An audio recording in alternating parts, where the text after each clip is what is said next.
Salam viral di sosial media Instagram. Seorang sopir truk ekspedisi merekam aksi segerombolan remaja memecahkan kaca depan. Dalam rekaman itu korban juga menunjukkan kondisi dari kaca depan mobilnya yang pecah usai dilempar batu oleh gerombolan remaja. Hingga kini belum diketahui alasan dari para remaja itu melakukan aksi pelemparan batu yang menyebabkan kaca dari mobil tersebut pecah.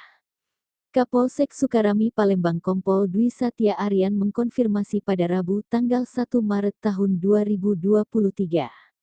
Kapolsek mengatakan memang benar kejadian tersebut. Anggota sudah mengecek lokasi kejadian TKP pelemparan terhadap sopir. Saat ini korban berada di Jawa untuk mengantar paket. Namun anggota sudah menerima kesaksian korban dan saat ini masih melakukan penyelidikan, singkatnya.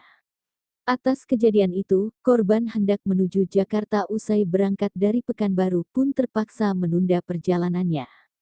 Sopir truk langsung berpindah arah menuju kantor polisi terdekat untuk membuat laporan polisi dan telah membuat laporan di Mapolsek Sukarami Palembang. Kendaraannya saat melintas di Jalan Alang-Alang Lebar, Kecamatan Sukarame, Kota Palembang, Sumatera Selatan.